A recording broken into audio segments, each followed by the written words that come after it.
Hi everyone, welcome back to another video with same clothes, same background. Hi, hello, my name is Jennifer. I live in Sweden. I hope you're doing well at this point.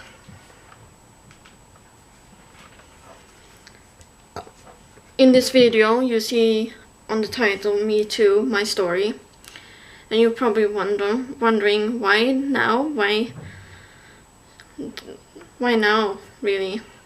And the reason why I want to do this video on English that I did about a year ago on Swedish is because I want to reach out to more people about this subject, that more and more women and men comes out about sexual harassment, rape, anything sexual abuse overall. For me it was sexual harassment at work. I will get into that story very soon. But I felt it was time to tell my story on English so many more women and men can hear me and hear my voice on this subject, what I think and all that. But before I come to my on my own opinion about this subject, I will tell my story. And my story began back in 2015. I was at a practical work. I did it without pay. And I was at a company that does it all. Laundry for elder or sick people, to cleaning at homes or on business places like elder homes, or do other kinds of work. Even gardening was available at the time and still is. Anyway, back then I was in the laundry section of work. I absolutely loved that. I still do love to do laundry, just a side note. There was a man who got interested in me. Only problem, I was 25 at the time and he was double my age, at age 50, and he was interested in me. And I felt a bit of apprehensive, bit of against it. I didn't want to be with someone at the time. And I told him pretty soon when I saw that he had interested me, that I didn't look for love. I didn't look for a sexual relationship or something like that in relationship overall. All I wanted was to find friends at the work. And I thought he took it really well. But one day he came up to me. Everyone else was either in the bathroom or doing something else in different rooms, or had the lunch break or breaks yeah, all that jazz. And I sat alone in one row. There was 4 rows with laundry machine and dry machine, and I sat in the first row. And I sat against a concrete pillar behind me on a chair with the back. And if you move that chair a bit from this pillar, you can rock it, sit and rock. Anyways, I sat there, and all of a sudden he came up and gave me a big smack kiss on my lips and tried to force his tongue into my mouth. But all I could smell was this disgusting smell of tobacco and smoke. He smoked cigarette and did this with tobacco under his lip.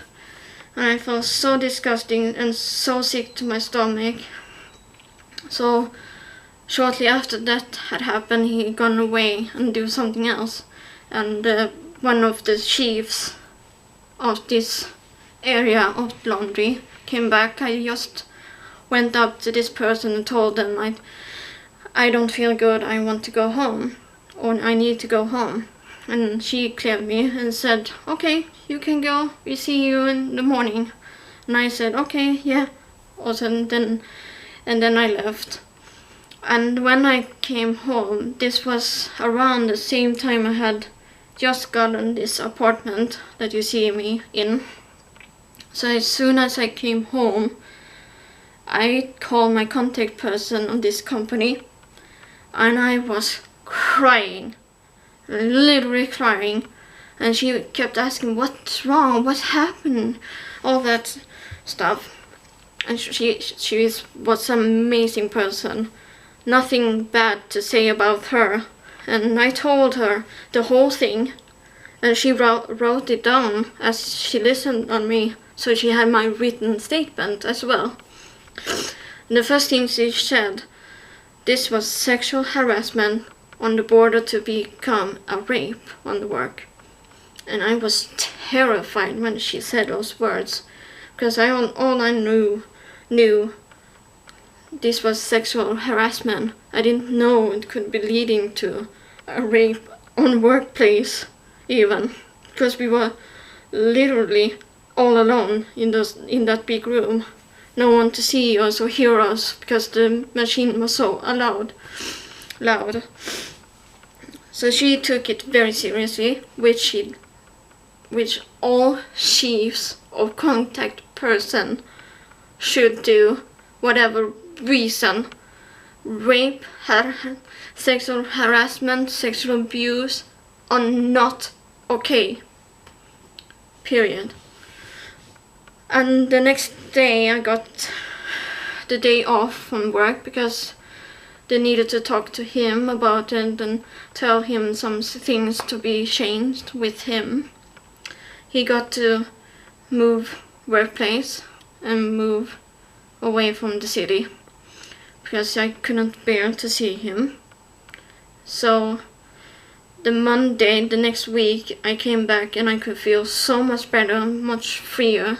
The only person who knew was my contact person, and the two chiefs on that area of the laundry happening knew about it. And all they said, are you okay? How are you feeling? And I was grateful because no one else on that workplace knew anything. And I didn't even tell my parents. They actually didn't know about this until I did this video on Swedish at first, because I wanted to tell my story, that I have been there. I am METOO,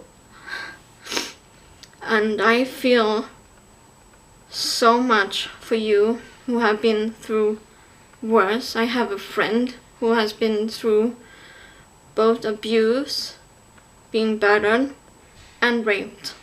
She was raped twice in her life, and she has still PTSD, she has nightmares, and she has anxiety, and she has a lot of things going on still to this day, going through what she's been through.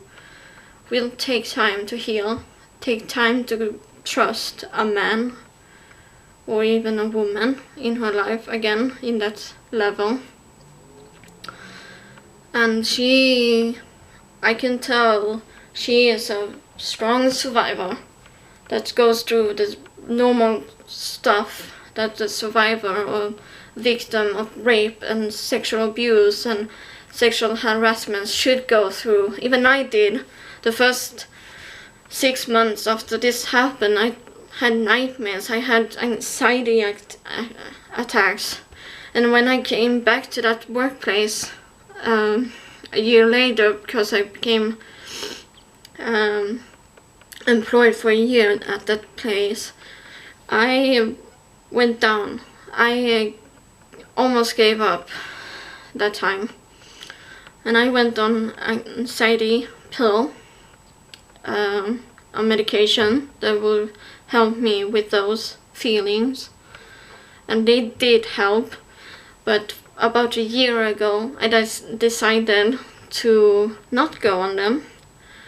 So I did what she had told me to do, to go down slowly and get off them as my body slowly progressed into the normalcy before I took the pill.